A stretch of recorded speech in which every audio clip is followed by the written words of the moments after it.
Hello बच्चों, welcome to Unacademy. So we are on the 10th CBSC channel of Unacademy and we are going to crack our board examinations and we are going to score 80 on 80 marks in this session 2021.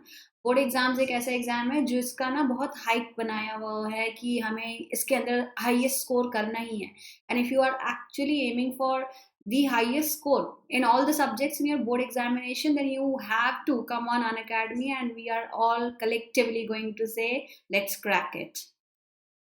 Well, this is some information about me. I am Vibha Raj and I have done my post-graduation in economics and I've got 11 years of teaching experience and I've mentored students for multiple competitive and the board examinations.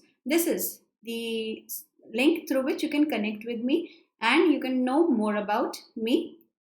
This is a whole team which is present, which is available for you all to teach you on every subject and clear all your doubts. I'm sure you recognize all of them now, and these are all the brilliant educators who are here to help you out and to solve all your doubts.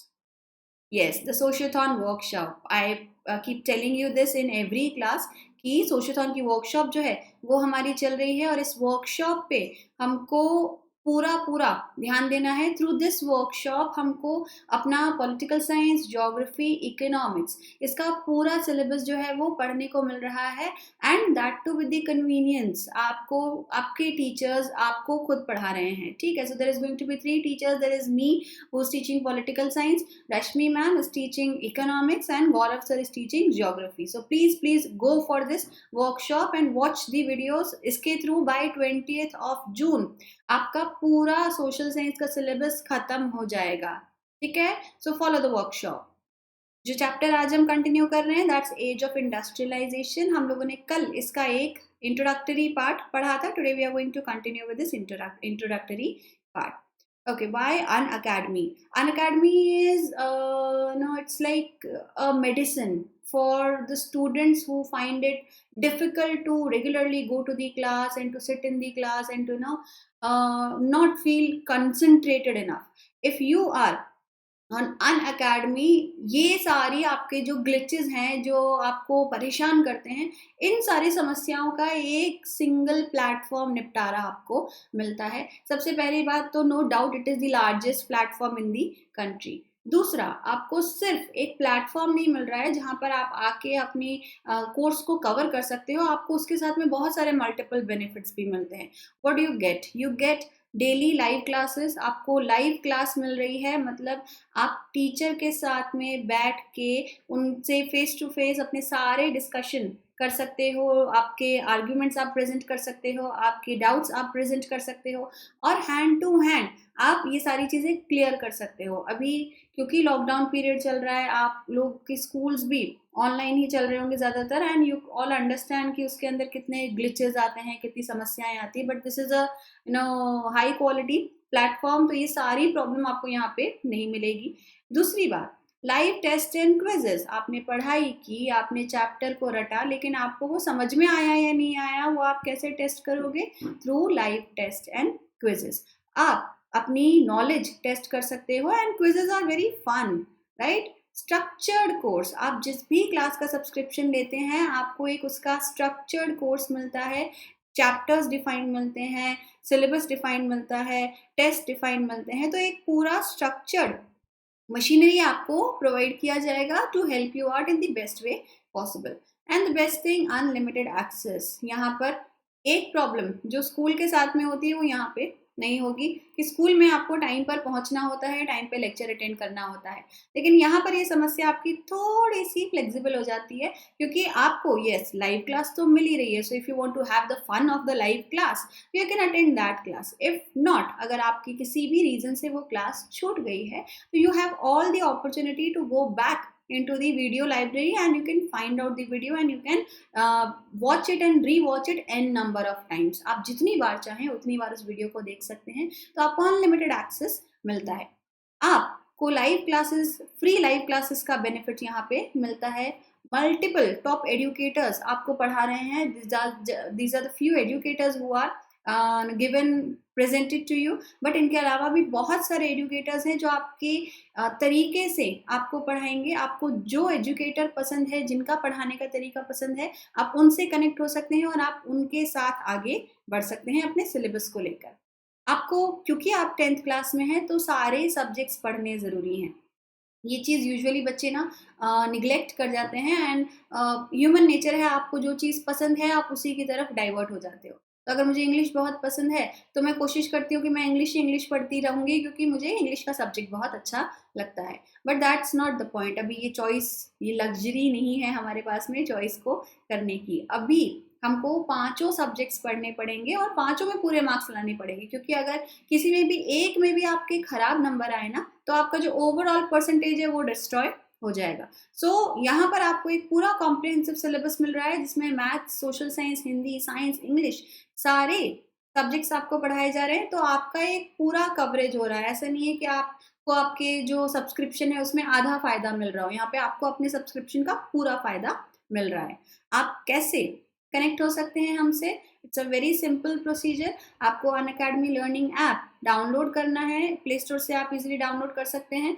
वहां पर आपको अपनी class type करनी है, CBSE class 10, और get subscription के button को click करना है। जब आप ये बटन क्लिक करते हैं तो यू गेट मेनी ऑप्शंस, आपको बहुत सारे ऑप्शंस मिलते हैं, और जो आपकी क्लास के लिए बेस्ट सूटेबल है that is a 12 month subscription. अब ये मैं क्यों कह रही हूँ, क्योंकि आपको पता है कि 1 महीने, 3 महीने, 6 महीने एक बहुत छोटा पीरियड होता है, और उसके अंदर आप अपनी पूरी तैयारी नहीं कर सकते। तो 12 मंथ का सब्सक्रिप्शन आपके लिए यूजफुल है। अगर आपके पास में क्लास के एग्जाम खत्म होने के बाद भी ये बच जाए तो you can pass it on to your friends और टू योर सिबलिंग्स और टू योर कजन्स, ठीक है? तो कुछ नुकसान नहीं हो रहा है इसमें आपका। आपको ये वैसे तो पड़ता है 12,500 का, but if you use the code VRCBSE, repeat कर रही हूँ, VRCBSE, तो ये 10% ऑफ हो जाता है, and the price is reduce to only 11,250। इसको अगर देखा जाए तो ये आपको हर महीने का 1000 रुपीज भी नहीं पड़ रहा है। आप अगर कहीं पर ट्यूशन भी लगाते हैं, वहां पर भी मतलब सिंगल सब्जेक्ट पढ़ाने के लिए इससे ज्यादा पैसे ले लिए जाते हैं। तो आपको यहाँ पर एक सिंगल प्लेटफॉर्म के ऊपर इन सारे सब्जेक्ट्स को पढ़ने का मौका मिल रहा है। So I say grab the opportunity as soon as possible and use the code VRCBSE for your 10% discount. चलो, let's start with the chapter the age of industrialization. Previous lecture के अंदर हम लोगों ने देखा था कि कैसे with the help of 2 paintings describe किया गया कि एज ऑफ इंडस्ट्रियलाइजेशन कैसे इंट्रोड्यूस हुई। वीसी की जो सबसे पहली पेंटिंग थी वो E.T. पॉल का एक म्यूजिक बुक का एल्बम का कवर पेज था, जिसमें we were showing female figurine was presented to show कि that they are entering into the dawn of the century. एक दूसरी इमेज थी जिसके अंदर ये बताया गया कि 2 मैजिशियंस ऑफ द वर्ल्ड। पहला मैजिशियन अलादीन का जीनी था, जिसने उसके लिए जादू से सारी चीजें ला दी, और दूसरा magician is the mechanic, the engineer, जो आज के टाइम पर आपको इतनी सारी मशीनरीज जो है वो बना के देता है। We saw the age of proto industrialization, जब प्रोडक्शन हो रहा था, लेकिन पूरा प्रोडक्शन कंट्री साइड में था, गांव के लोग कर रहे थे, और मर्चेंट्स यहाँ से प्रोडक्शन लेके मार्केट में बेचने जाते थे। फिर हमने देखा introduction of machines, and machines की बदौलत अब काम तेजी से होना शुरू हुआ, और कॉन्सेप्ट ऑफ फैक्ट्री इवॉल्व होता है, और गांव से जो सारा प्रोडक्शन था अब कहाँ शिफ्ट होना शुरू हुआ? शहरों की तरफ, ठीक है? इसमें हमारे पास में स्पिनिंग जेनी का नाम आता है, जो कॉटन मिल है वो रिचर्ड आर्कराइट की, उसका नाम आता है, ठीक है? सो यहाँ पर इतना हमने पढ़ा। फिर उसके बाद the pace of industrial change, कैसे कैसे इसमें बदलाव आना शुरू हुआ। वी सॉ कि सबसे पहली industry cotton and metal industries थी। ये काम में तो आ रही थी, लेकिन उतनी तेजी से नहीं बढ़ रही थी जितना हम बाकी इंडस्ट्रीज को देख रहे थे। जो ट्रेडिशनल इंडस्ट्रीज थी वो भी पैरेलल में एग्जिस्ट कर रही थी, और उनका पेस जो था वो एक ग्रेजुअल मूवमेंट पे रन कर रहा था। वी ऑल्सो सॉ कि कैसे बड़ी मशीनरीज जैसे स्टीम इंजन आए तो, लेकिन उतने तेजी से पॉपुलर नहीं हो पाए, ठीक है? तो यहाँ पर हमने अपने चैप्टर को खत्म किया था। आज हम अपने चैप्टर को आगे बढ़ाते हैं with hand labour and steam power. Hand labour मतलब वो मजदूर जो हाथ से काम कर रहे हैं, एंड स्टीम पावर मतलब मशीनरी का इस्तेमाल। So we see that in the Victorian Britain there was no shortage of human labor. Obviously उस टाइम पर पॉपुलेशन बहुत ज़्यादा थी और ह्यूमन लेबर की कोई कमी नहीं थी, इतने सारे गरीब थे जो मजदूरी करने के लिए अवेलेबल थे, तो आपके पास में जो हैंड लेबर है वो मल्टीपल काउंट में मौजूद था। तो जो इंडस्ट्रीज थी वो अपने काम के लिए इस लेबर को सीजनली इंगेज करती थी। This was also one of the reasons कि मशीनरी नहीं हायर की जाती थी। आप अगर मशीन लेकर आओगे तो मशीन का खर्चा आपने एक बार में कर दिया और उसका आपको हमेशा मेंटेन करना पड़ेगा, और लेबर जो है उसको आपको हमेशा नहीं झेलना पड़ता। आप उसको जब ज़रूरत है तब हायर करो, बाकी टाइम पर आप उसको भगा दो। तो रिजल्ट क्या होता है कि आपको थोड़ा बहुत ही पेमेंट करना पड़ता है, बट मशीन महंगी होती थी और मशीन नो उसमें टूट फूट भी होती थी और उसको मेंटेन करके रखना पड़ता था। तो यहाँ पर हैंड लेबर प्रेफर की जाती थी। तो gas works and breweries were specially busy through the cold months.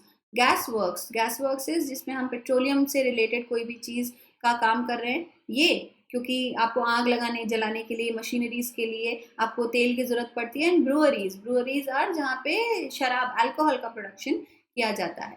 तो ये दोनों ठंडे महीनों के अंदर ज़्यादा एक्टिव होती थी और इसमें लोगों की ज़रूरत ज़्यादा पड़ती थी। So they needed more workers to meet their peak demand. सर्दियों के टाइम पर फेस्टिवल्स भी आते हैं यूरोपियन वर्ल्ड के अंदर। तो क्रिसमस पहले थैंक्स गिविंग आता है, फिर क्रिसमस ईव आती है, फिर क्रिसमस आता है, फिर न्यू ईयर्स आता है। तो इतने सारे जो सेलिब्रेशन है लाइन से this calls for gifts and everything. तो आप यूजुअली उस टाइम पर जो गिफ्ट दिया करते थे वो बुक्स दिया करते थे। तो जो बाइंडर्स हुआ करते थे उनके पास भी काफ़ी ज़्यादा काम होता था, जो कार्ड बनाने वाले होते थे ग्रीटिंग कार्ड्स वाले, उनके पास में काफ़ी ज़्यादा काम हुआ करता था। तो ये लोग क्या करते थे कि तेज़ी से उस लेबर को हायर करते थे जो सस्ते और इजीली उनको अवेलेबल हो। Winter was the time that ships were repaired and spruced up. ये भी एक बहुत इंपॉर्टेंट चीज़ थी यूरोप के बाजार के हिसाब से और उनके क्लाइमेट के हिसाब से, कि सर्दियों के मौसम में क्योंकि समुंदर जम जाता है, उसमें बड़े बड़े आइसबर्ग्स होते हैं, तो यूजुअली जहाज किसी लॉन्ग एक्सपेडिशन के लिए नहीं जाता। तो जो जहाज काम नहीं कर रहा है वो खड़ा खड़ा पानी में खराब होगा, इसलिए इस टाइम पर जितना जहाज होते थे उनकी मरम्मत का काम चलता था। तो उसमें भी आपको मजदूरों की ज़रूरत पड़ती थी।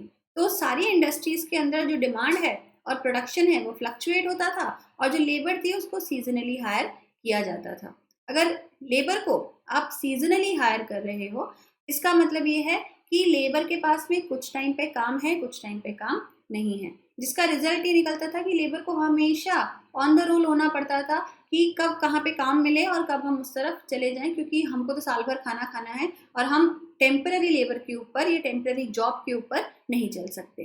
ठीक है, दिस इज वन इमेज जो आपके एनसीईआरटी के अंदर दी हुई है। तो इसमें you can see that there is a family जिनके पास में एक मूवेबल घर है। उन्होंने बैलगाड़ी के ऊपर या घोड़ा गाड़ी के ऊपर अपना एक घर बना रखा है, जिसमें उन्होंने अपना सारा सामान रखा हुआ है। और this labour use to move and they were sometimes used to indulge in extra activities also। सामान खरीदने बेचने का भी काम ये करते थे। ठीक है, और टेम्पररी वर्क जहाँ पर भी मिल जाए वहाँ पर ले जाके अपनी मोबाइल घर जो है उसको खड़ा कर देते थे एंड वहाँ पे काम करते, काम खत्म, फिर नई जगह मूव हो जाते। ठीक है, okay. Now although hand labour का काम चल रहा था काफ़ी हद तक, लेकिन मशीन के से बने हुए सामान को हर कोई पसंद नहीं कर रहा था। Machines were oriented to producing uniform standardised goods for mass market.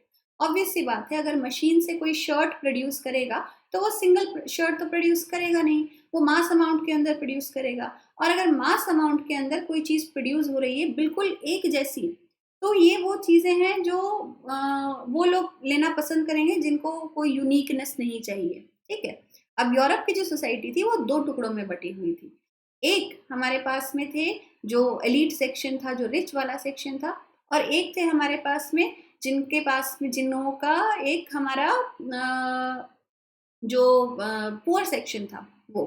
ठीक है, एक सेकेंड बच्चों।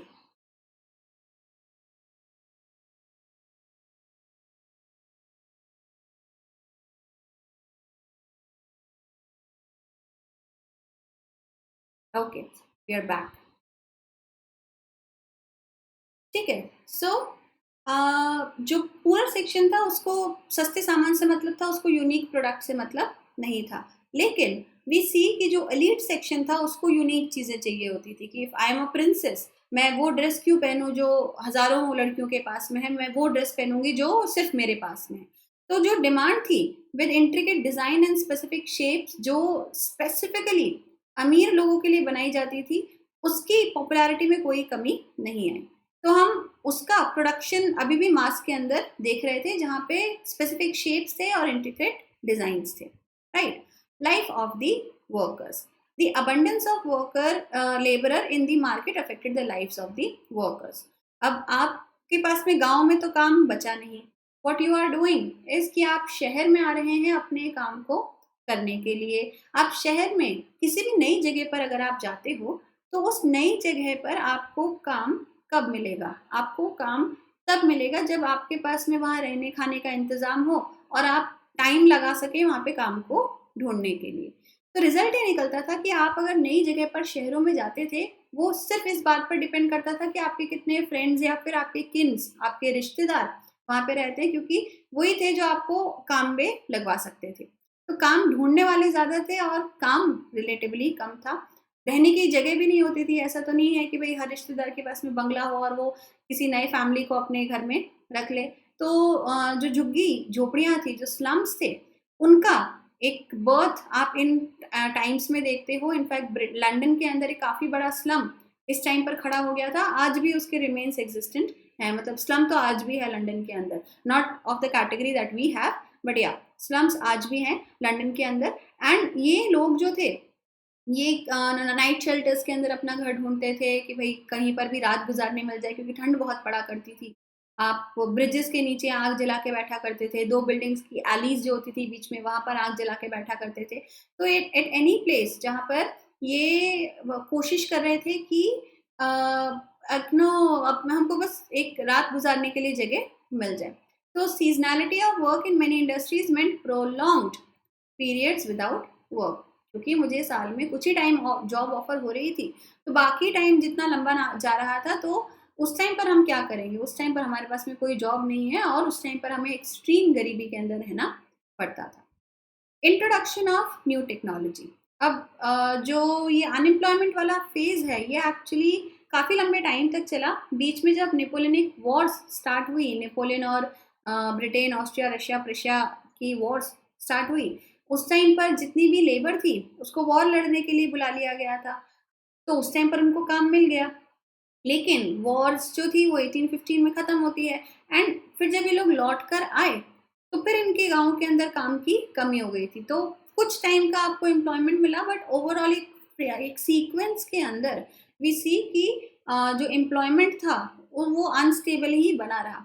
And on top of that, जैसे ही हम 19th सेंचुरी की एंट्री देखते हैं तो धीरे धीरे नए नए इन्वेंशंस हो रहे थे, मशीनरीज आनी शुरू हुई थी.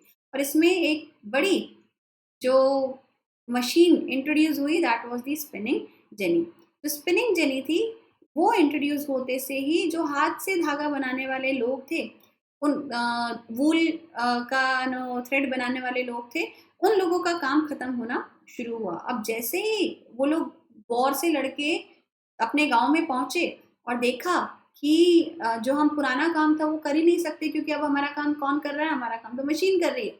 तो वो लोग नाराज होने शुरू हुए. दे turned hostile towards the new technology कि ये अब हमारी नौकरी कौन छीन रहा है? दूसरा इंसान छीन रहा हो तो कोई और बात नहीं, यहाँ पे तो हमारी नौकरी कौन छीन रहा है? एक मशीन छीन रही है. ठीक है. तो उन्होंने इन मशीन्स के ऊपर अटैक करना शुरू किया. एंड वो चाहते थे कि हमारा जो पुराना हाथ से धागा बनाने का काम है उसी को रीइंस्टेट कर दिया जाए. एक थोड़े फेज के लिए ये होता है, बट फिर 1840s के अराउंड वी सी कि गवर्नमेंट ने बहुत सारा रिकंस्ट्रक्शन का वर्क स्टार्ट कर दिया था. गवर्नमेंट को ज़रूरत भी पड़ रही थी और गवर्नमेंट ने बहुत मास स्केल के ऊपर सड़क बनाने के लिए, रेलवेज इस्टेब्लिश करने के लिए और ब्रिजेस बनाने के लिए, नई कॉलोनीज इस्टेब्लिश करने के लिए उन्होंने काम छेड़ दिया बहुत सारा. और इतना सारा काम आ गया कि उसमें सारे लेबर्स को एब्जॉर्ब कर लिया गया. तो लेबर्स की अब वो जो सीजनल अनएम्प्लॉयमेंट की प्रॉब्लम था उसको सॉल्व किया गया. ठीक है. I am reading this out. After 1840s, building activity intensified in the cities, opening up greater opportunities for employment. Roads were widened, New railway stations came up, railway lines were extended, tunnels dug, drainage and sewers laid, rivers embanked. The number of workers employed in the transport industry doubled in the 1840s and doubled again in subsequent 30 years. तो ज़रूरत लगातार बढ़ रही थी क्योंकि population भी बढ़ रही थी, तो सरकार ने जैसे ही काम छेड़ना शुरू किया तो सारी लेबर जो थी वो इसके अंदर एंगेज हो गई। ठीक है, तो इतना तक तो हमने देखा कि यूरोप के अंदर इंडस्ट्रियलाइजेशन की एंट्री होती है, लेकिन इसका असर भारत के ऊपर क्या होगा? हम अपने हिस्ट्री के जितने भी चैप्टर्स देख रहे हैं ना बच्चों, वो सारे चैप्टर्स में वी हैव टू फेजेस। एक यूरोप के अंदर क्या हो रहा है, दूसरा इंडिया के अंदर क्या हो रहा है, तो उनके चेंज से हमारे ऊपर क्या असर पड़ा। तो the industrialization in colonies. Bharat अपने आप में एक सूरमा था in the textile industry. Indian textile दुनिया भर में फेमस था। इनफैक्ट जो यूरोप का मार्केट था वो कॉटन का इस्तेमाल करना जानता ही नहीं था। उनके बाजारों में cotton textile and patola textile जैसे यूनिक फैब्रिक्स की एंट्री इंडियन मार्केट से होती है। तो we dominated the world of textile and मतलब not just Europe, in fact the rest of the world. तो दुनिया के ज़्यादातर देश मोटा गफ कपड़ा बनाते थे, लेकिन भारत के अंदर बहुत बारीक डिज़ाइंस बनते थे, बहुत लाइट फैब्रिक बनता था। एंड किसी का एक स्टेटमेंट था that the fabric is lighter than the air. इतना हल्का, इतना स्मूथ फैब्रिक जो है वो कहीं कहीं और नहीं हो सकता। One of the biggest reasons कि इंडियन टेक्सटाइल इंडस्ट्री के ऊपर सबसे पहले हमला बोला गया बाय द ब्रिटिश। ठीक है, so a vibrant sea trade operated through the main pre colonial ports. हमारे पास में बहुत सारे पोर्ट्स हुआ करते थे। जैसे हम देखें कि हमारा गुजरात में सूरत वाला पोर्ट जो है ये एक इंटरनेशनल पोर्ट था इन दी एंशियंट टाइम्स। तो उस टाइम से ही हम देखते हैं कि इस जगह से ट्रेड होता था और ये मिडल ईस्ट वाले देशों के अंदर सामान को, यूरोप वाले देशों में, अफ्रीका वाले टेरिटरी में सामान को पहुंचाते थे। Then Hooghly, that's current day Calcutta वाला एरिया, यहाँ से भी सामान जो है वो बहुत सारे देशों में ईस्टर्न कंट्रीज के अंदर जाता था। तो वी सी कि ये दो जगह जहाँ पे ट्रेडिंग होती थी, मसूलीपट्टनम का नाम आता है हमारे पास में ऑन द कोरोमंडल कोस्ट। तो इन सारी जगहों पे ट्रेड हो रहा है और ये इंटरनेशनल मार्केट को कैप्चर करते थे। इतना पैसा था कि इस टाइम पर इंडियन मर्चेंट्स और बैंकर्स मौजूद थे जो इस पूरे पैसे के फ्लो के नेटवर्क के अंदर इंगेज थे। अब इतना सारा पैसा आपके पास में आ रहा है, you are a self sufficient economy, और इस चीज़ के ऊपर किसकी नज़र पड़ती है? अंग्रेज़ों की बुरी नज़र पड़ती है। और जैसे ही अंग्रेज़ों की बुरी नज़र पड़ी, उन्होंने हमारे ट्रेड को अपने हिसाब से कैप्चर करना शुरू कर दिया। यहाँ पर you can see an example of English factory at Surat, क्योंकि जहाँ पर ट्रेडिशनल बाजार होते हैं, नया व्यापारी भी वहीं पर आके इस्टेब्लिश करने की कोशिश करता है। तो this is an example of an English factory at Surat. ठीक है, तो we see that by 1750s this network controlled by Indian merchant was breaking down. क्या क्या हुआ, अपन 1750s तक कैसे पहुंचे, अपन इसका एक टाइमलाइन बताते हैं आपको कि 1705 में औरंगजेब ने ब्रिटिश को अधिकार दिए थे to collect tax from the Bengal province. ठीक है, देन उसके बाद 1757 के अंदर होता है बैटल ऑफ बक्सर, जिसके अंदर अंग्रेज जीते और हम हार गए। Battle of Plassey, sorry my mistake, battle of Plassey. Then 1764 के अंदर होता है बैटल ऑफ बक्सर। दोनों ही वॉर्स में हम हारे और इसके बाद ऑलमोस्ट ब्रिटिश रूल जो था वो इस्टेब्लिश होना शुरू हो गया। तो इसके बाद तो इनफैक्ट पूरा ही कंट्रोल उनके पास में जाना शुरू हुआ, क्योंकि उनके पास में अब अधिकार थे टैक्स कलेक्शन के और अपने सामान को फ्रीली ट्रेड करने के। तो 1750s पूरा इस टाइम पर इन्होंने हमारे मार्केट को कैप्चर करने के लिए सारे जुगाड़ लगा दिए। तो क्या क्या आया? The European companies gradually gained power, first securing a variety of concessions from the local courts. ये आपको बताया कि औरंगजेब जी जो थे उन्होंने इनको अलाउ किया देश में टैक्स फ्री ट्रेड करने के लिए एंड टैक्स कलेक्ट करने के लिए, इनफैक्ट रेवेन्यू कलेक्ट करने के लिए। Then the monopoly rights to trade, right? This resulted in the decline of the old ports of Surat and Hooghly. भाई अब ये ट्रेड कर रहे थे तो ये उस जगह से ट्रेड करेंगे जिस जगह से उनको फेवरेबल लग रहा है। तो जो लोकल ट्रेडर्स थे उनके अधिकार इनके पास में चले गए, ब्रिटिश के पास में, और लोकल मर्चेंट्स का जो ट्रेड था वो अफेक्ट होना शुरू हुआ। While Surat and Hooghly decayed, Bombay and Calcutta grew. तो हमने अभी पीछे जो मैप में देखा था कि सूरत एक इंटरनेशनल पोर्ट था अपने ज़माने का, एंड हुगली सेम वे एक इंटरनेशनल पोर्ट था अपने ज़माने का। लेकिन ब्रिटिश को अपना खुद का मार्केट इस्टेब्लिश करना था, तो उन्होंने इन पुराने पोर्ट्स को किया ख़त्म और उन्होंने नए पोर्ट्स बनाए जहाँ से सिर्फ और सिर्फ एक्सक्लूसिवली वो ट्रेड कर सकते थे। तो बॉम्बे का पोर्ट बनता है जहाँ से ब्रिटिश ने ट्रेड करना शुरू किया, एंड कोलकाता या पुराने टाइम में कहें तो कैलकाटा का पोर्ट बनता है जहाँ से ब्रिटिश ने ट्रेड करना शुरू किया। And we will see that there was a gradual decaying of the two cities Surat and Hooghly, जो एक टाइम के शहर थे। ठीक है, तो कॉलोनियल पावर ने अपनी स्ट्रेंथ को यहाँ पे बढ़ाना शुरू किया। Now before establishing political power, company जो थी उसको एक नहीं, उसको बहुत सारी प्रॉब्लम्स का सामना करना पड़ रहा था। अब वी सी कि जब ब्रिटिश भारत में आए तो ब्रिटिश पहले नहीं थे, they were not the first people to be in our country, they were in fact the last, one of the last.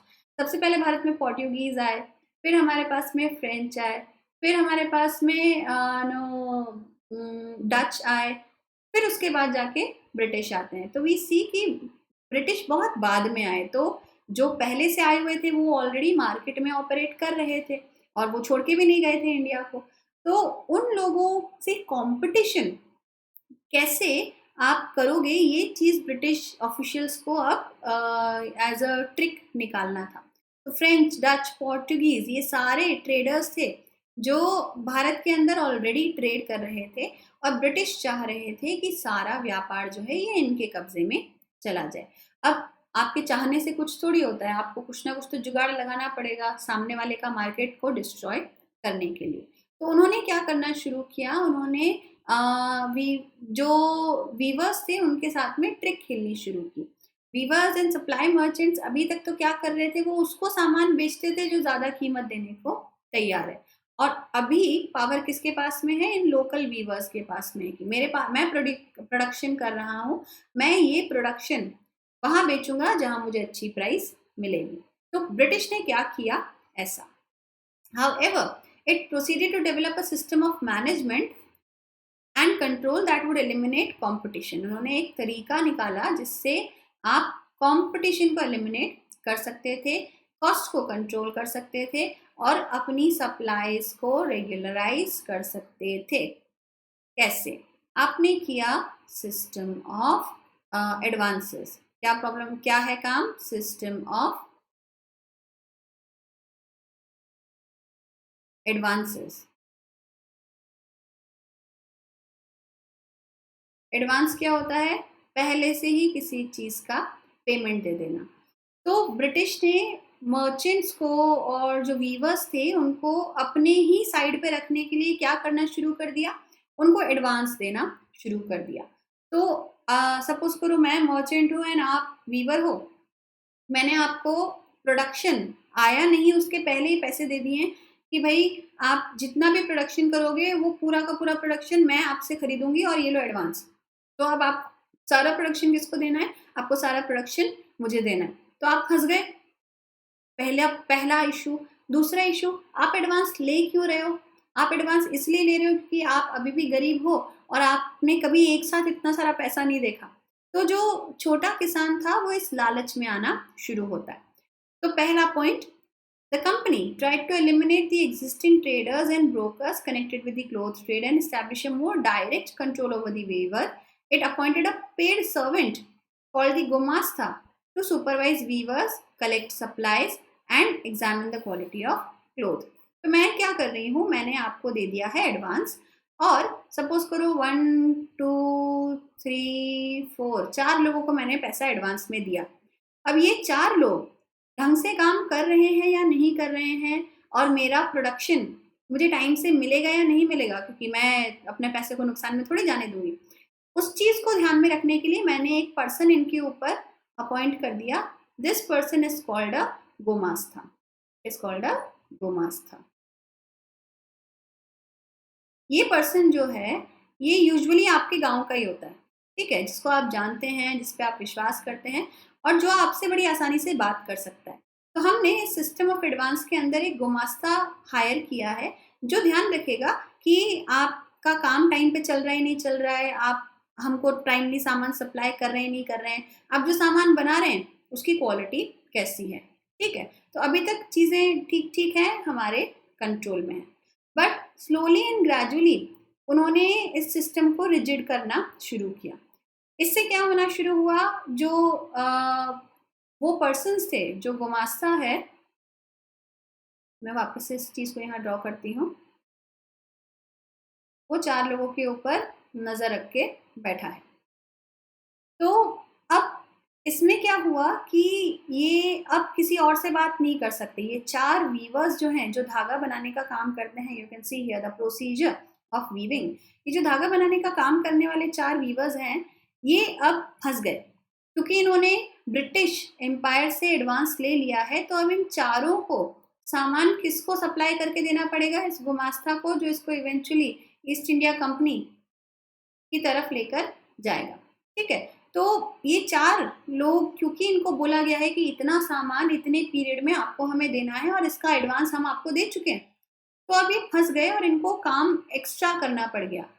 Bharat के अंदर सबसे एक यूनिक बात जो थी वो ये थी कि जो किसान था या जो वीवर था वो किसी एक काम में एंगेज्ड नहीं था। अगर कोई वीविंग कर भी रहा है तो वो वीविंग भी करता था, साथ में थोड़ी बहुत खेती भी करता था, थोड़े से जानवर भी वो पालता था। तो he would do multiple activities and used to live in a comfortable way. But यहाँ पर क्योंकि आपने एडवांस ले लिया है और अब आपको सपोज करो 500 बेल्स मुझे बना के देने हैं पर यूनिट, तो अब आप फंस गए। क्योंकि आपने एडवांस ले लिया है तो आपको टाइम से वो पूरा देना पड़ेगा और इसकी वजह से आपने अब आपको रॉ मटेरियल खरीदना है इसी पैसे में से जो एडवांस मैंने आपको दे दिया है, आपको उसमें से ही लेबर लगानी है, आपको उसमें ही पूरी मेहनत करनी है। और अगर बाय द एंड आपका प्रोडक्शन क्वालिटी के हिसाब से मैच नहीं किया या आप टाइम से आप सप्लाई नहीं कर पाए, तो आपके ऊपर फिर जो चार्जेस हैं वो लगा दिए जाएंगे। तो once an order was placed the weavers were given loans, आपको एडवांस दे दिया गया to purchase the raw material for their production. Those who took loans had to hand over the clothes they produced to the gomastha. जो भी सामान बना वो आप किसको हैंड ओवर करेंगे, गुमास्ता को। They could not take it to any other trader. आपका सामान अब किसी और व्यापारी को आप नहीं बेच सकते। अब ये हो सकता है कि मैंने आपको 500 रुपीज़ एडवांस में दे दिए और फ्रेंच कोई ट्रेडर आता है, वो आपको बोलता है कि मैं आपको 550 रुपीज़ दूंगा। मैं चाह कर भी उसको अब सामान नहीं बेच सकती क्योंकि मैंने ईस्ट इंडिया कंपनी से यहाँ पे एडवांस ले लिया है। तो कितनी बड़ी समस्या आनी शुरू हो गई। दूसरी बात, as loans flowed in and the demand of for fine textiles expanded, weavers eagerly took the advances hoping to earn more. भाई आप उधार या फिर आप एडवांस में पैसा कब लेते हो, जब आपको लगता है कि उसके अंदर मुझे अच्छा फायदा मिलने वाला है। तो जो किसान था उसको लग रहा था कि पहले तो क्या होता था कि मेरा सामान आए बनेगा बाजार में बिकेगा, तब फायदा मिलेगा नहीं मिलेगा वो सोचना पड़ रहा है। यहाँ पे तो मुझे एडवांस में ही फायदा दे रहे हैं तो क्यों ना लिया जाए। तो एक ने लिया और इसकी देखा देखी फिर बहुत सारे जो वीवर्स थे उन्होंने लोन लेना शुरू कर दिया इस उम्मीद में कि उनको बहुत सारा फायदा मिलेगा। बट ज़्यादातर जो वीवर्स थे वो इसके साइड इफेक्ट्स को अभी देख नहीं पा रहे थे। तो many weavers had small plots of land which they had earlier cultivated along with weaving। जैसा मैंने बताया कि जो भारतीय वीवर्स थे वो बहुत सारे काम किया करते थे वीविंग के साथ में। And the produce from this took care of the family needs.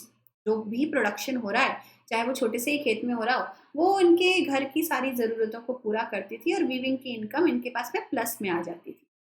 Now they had to lease out the land and devote all their time to weaving. अब क्योंकि आपने एडवांस ले लिया है और आपको महीने के एंड में मुझको 500 बेल्स का फैब्रिक देना ही पड़ेगा, तो गुमास्ता जो होते हैं वो आपके ऊपर नज़र रख के बैठे हुए हैं और आपको अब ये प्रोडक्शन करना पड़ेगा एनी हाउ। क्योंकि अगर आप नहीं दे रहे हो ये प्रोडक्शन तो आपके ऊपर फिर फाइन लग जाएगा और आपको हो सकता है इससे ज़्यादा पैसे मुझे देने पड़ जाएं। तो अब फंस गए आप। अब आप जो एक्स्ट्रा काम किया करते थे खेती का या एनिमल हस्बेंड्री का, वो आप नहीं कर पाओगे। अब आपको अपना सारा टाइम किसको देना पड़ेगा? वीविंग को देना पड़ेगा। और सिर्फ आपको नहीं, आपके घर के सारे लोगों को एंगेज करना पड़ेगा, क्योंकि इतना बड़ा कॉन्ट्रैक्ट आप अकेले पूरा नहीं कर सकते। तो एक बार, दो बार जब आपको रियलाइज़ होना शुरू हुआ कि ये तो प्रॉब्लम है, एडवांस के नाम पे मुझे फँसा रहे हैं, ऊपर से मैं इनके लिए नौकर बन गया और मुझे जो फ़ायदा मिलना चाहिए उतना मिलता ही नहीं है, क्योंकि रॉ मटेरियल खरीदने में, लेबर लगाने में, और मेरे घर के 5 लोग इसमें काम कर रहे हैं, मेरा लेबर ज़्यादा हो गया in comparison to the money जो they are paying to me. So they started, then feeling the pressure, and they also were now not in mood to continue with taking the advances. ठीक है? तो in many weaving villages there were reports of clashes between weavers and gumastas. लोग लड़ना शुरू कर देते हैं, लेकिन जो ब्रिटिश ऑफिशियल्स थे वो इस चीज़ के लिए भी तैयार थे। तो उन्होंने क्या करना शुरू कर दिया? नए गुमास्ताज हायर करने शुरू किए। जो पुराना गुमास्ता था वो तो आपके गांव का था, उसको आप जानते थे और उससे आप बात या नेगोशिएट कर सकते थे। अब इन्होंने नए गुमास्ता थोड़े से डरावने वाले हायर करने शुरू किए, एंड जिनका गांव से कोई भी लिंक नहीं होता था। ये यूजुअली गुंडों के साथ में आया करते थे, इनके पास में लठैत होते थे, बॉडीगार्ड हुआ करते थे, एंड दे एक्टेड एरोगेंटली। ये लोगों को डराने धमकाने का काम करते थे। गांव भर में घूमते थे सिपाहियों और अपने पियोन्स के साथ में, और जो भी उनकी बात नहीं मानता था या एडवांस लेने से मना कर देता था या टाइम से सप्लाई नहीं कराई चीज़ें, उनको मारा पीटा जाता था, उनके ऊपर कोड़े बरसाए जाते थे। ठीक है? तो हम देखते हैं कि बहुत सारे गाँव के अंदर, भैया गाँव के अंदर रहना है तो आपको ये काम करना पड़ेगा, क्योंकि गुमास्ता हमेशा आता है, चक्कर लगाता है और मार पीट के जाता है। तो लोगों ने गाँव छोड़ छोड़ के भागना शुरू कर दिया। कई लोग थे जिन्होंने अपने जो हैंडलूम्स थे, जिस मशीन के ऊपर वो धागा बनाते थे, वो मशीनें ही तोड़ दी कि हमारे पास तो है ही नहीं मशीन, हम तो नहीं बना रहे धागा। और कई लोग थे जिनको अपने गाँव छोड़ के दूसरी जगह जाके बसना शुरू करना पड़ा, and they had to start with something new. तो हमारा एक ट्रेडिशनल जो एक ट्रेड था, जो एक सेल्फ सफिशिएंट ट्रेड था, उसको इन्होंने अपने फ़ायदे के लिए डिस्ट्रॉय करना शुरू किया। और ये भले ही ग्रेजुअली हुआ, लेकिन एक बहुत बड़ा मार्केट हमारा ख़त्म हो गया इस वजह से। हम कपड़ा खुद बनाते थे, वो मार्केट अब ख़त्म हुआ, और अब जब खुद कपड़ा नहीं बन रहा है, लोगों ने कपड़ा बनाना बंद कर दिया, तो अब कौन सा कपड़ा बिकेगा? जो मशीनों से बन रहा है। ठीक है? So weavers deserted their villages and migrated and setting up looms in other villages where they had some family relations. Elsewhere, weavers along with the villagers traders revolted, opposing the company and its officials. So आंदोलन होने शुरू होते हैं, और इस आंदोलन का फायदा अब कौन उठाता है? अगेन ब्रिटेन उठाता है, और वहां पर बनने वाला मशीन मेड गुड्स भारत के मार्केट्स को फ्लड करना शुरू करता है। We see the heading is Manchester comes to India. There was a time जब ईस्ट इंडिया कंपनी भारत में आई थी और उन्होंने मशीन से बने हुए कपड़े भारत में बेचने शुरू किए, तो लोग बड़े इसको शौक से खरीदते थे कि ये कपड़ा कितना स्मूथ है, क्योंकि हाथ से बना हुआ जो कपड़ा होता है वो यूजुअली थोड़ा सा रफ होता है, लेकिन मशीन से जो बना हुआ कपड़ा है वो स्मूथ होता है, और उसका मतलब यूनिफॉर्म होता है, उसकी सिलाई विलाई सब एक जैसी होती है, और उसमें कोई मिस्टेक आपको नज़र नहीं आती, कहीं पर कोई खराबी नहीं होती है, और उसकी कीमत बहुत कम होती है। तो कैसे सस्ते कपड़े ने, मैनचेस्टर में बने सस्ते कपड़े ने भारत के बाजार को कैप्चर करना शुरू किया। So as cotton industries developed in England, industrial groups began worrying about imports from other countries, especially colonies. भाई भारत जैसे देशों में खुद का कपड़ा तो बनता ही था और अच्छी क्वालिटी का कपड़ा बनता था। तो जब इंग्लैंड के अंदर मशीनें आई और वहाँ खुद की कॉटन इंडस्ट्रीज खड़ी होनी शुरू हुई, तो इन व्यापारियों को लगता था कि अगर भारत जैसे देशों से, इजिप्ट में भी बहुत अच्छा कपड़ा बनता था, भारत और इजिप्ट जैसे देशों से कपड़ा अगर बनता रहेगा और ये हमारे देश में आता रहेगा, तो इनके डिज़ाइंस इतने यूनिक होते हैं कि हमारा मशीन से बना हुआ कपड़ा कोई खरीदेगा ही नहीं। तो हमें चाहिए कि आप तो इनके कपड़े को बैन करो, ये हमारे देश में नहीं आने चाहिए। और उन्होंने जो गवर्नमेंट्स थी, जो किंग्स एंड क्वींस थे, उनको फोर्स करना शुरू किया कि आप तो इन पे टैक्स लगाओ और इस कपड़े को इतना महंगा कर दो कि ये व्यापारी हमारे बाजार में बेच ही नहीं पाए। तो उन्होंने इम्पोर्ट ड्यूटीज लगाना शुरू करवाया जो टेक्सटाइल भारत जैसे देशों से आता था, एंड इस कंपटीशन को उन्होंने पूरी तरीके से एलिमिनेट किया। जैसे ही ये कंपटीशन एलिमिनेट होता है, भारत के वीवर्स जो थे उनको अब डबल नुकसान झेलना पड़ा कि सबसे पहला जो उनका एक्सपोर्ट मार्केट था वो कोलैप्स हो गया। भारत देश के अंदर तो आप वैसे भी कम बेच पा रहे थे, विदेश में आपके कपड़े की डिमांड थी, आप वहाँ बेचकर सोच रहे थे वहाँ से फ़ायदा कमाएँगे, लेकिन वो कोलैप्स होना शुरू हुआ। And the local markets shrank, locally जो हम सा कपड़ा बेच रहे थे, वो भी रिड्यूस हो गया क्योंकि मैनचेस्टर का मशीन से बना हुआ कपड़ा अब हमारे बाज़ार के अंदर फ्लडिंग कर रहा था, जो सस्ता था और सस्ता था, क्वालिटी अच्छी थी, और सबसे बड़ी बात कि उसको, उस शर्ट को जब आप टैग देखोगे उसका, तो उसके टैग में क्या लिखा हुआ था, मेड इन मैनचेस्टर। तो people used to wear it with pride कि मेरे पास में तो मैनचेस्टर की का कपड़ा या मैनचेस्टर की शर्ट थी। लोग बाग ना उस टाइम पर उस कपड़े को किसी फंक्शन वगैरह के लिए रखते थे कि जो ये इम्पोर्टेड वाली शर्ट है इसको मैं यहाँ पे पहनूंगा। तो people used to be very fond of this machine made fabric. तो लोकल जो कपड़ा बनाने वाला व्यापारी था, उसका तो मार्केट पूरी तरीके से डिस्ट्रॉय हो गया। ठीक है। Produced by machines at being glutted with Manchester imports produced by machines at lower cost, and the imported cotton goods were so cheap that weavers could not easily compete with them. यहाँ पर हम देखेंगे कि कैसे जो harbour थे वो बड़ी बड़ी जहाज़ों से सामान लाद लाद के भरे हुए होते थे, और हमारे यहाँ पर मैनचेस्टर में बना हुआ कपड़ा आना शुरू होता था। ठीक है, तो यहाँ पर हमारा आज का लेक्चर खत्म होता है। इसके बाद अब हम देखेंगे the entrance of factories in our country, जहाँ पर we see the birth of local and in fact very big names in the industrial arena of our country. GD Birla, Purushottam Das, Thakur Das, ऐसे बड़े बड़े नाम जिन्होंने बिजनेसेस को सेटअप किया। And during the times of war, जब यूरोप में लगातार युद्ध हुए, फर्स्ट वर्ल्ड वॉर का टाइम आया, इनफैक्ट फर्स्ट वर्ल्ड वॉर ऐसे तो भारत के लिए बहुत नुकसानदायक रहा, लेकिन जो भारतीय व्यापारी था उसके लिए बहुत फायदेमंद रहा, क्योंकि अब ब्रिटेन का सामान हमारे देश में नहीं आ रहा था, और अब हमारे देश के व्यापारियों ने खुद का सामान बनाने के लिए खुद की फैक्ट्रीज लगाना शुरू किया। ठीक है, सो नेक्स्ट क्लास के अंदर हम लोग ये चीज़ पढ़ेंगे। आप लोग हमसे टेलीग्राम से कनेक्ट कर सकते हैं। आपको टेलीग्राम ऐप डाउनलोड करना है, आपको ये लिंक उसके अंदर टाइप करना है और क्लिक करके आप ज्वाइन कर सकते हैं। आपको सारे टीचर्स मिल जाएंगे टेलीग्राम ऐप के ऊपर, and you can connect with your favourite teachers as well. ठीक है, so thank you so much. Share, like and subscribe this video and use the code VRCBSE to take your 10% discount in subscription. आप किसी भी subscription के लिए इस code को इस्तेमाल में ले सकते हैं। आप IIT JEE की भी तैयारी करें तो भी you can use this code. ठीक है, तो use the code VRCBSE, that would be beneficial for you, and thank you so much.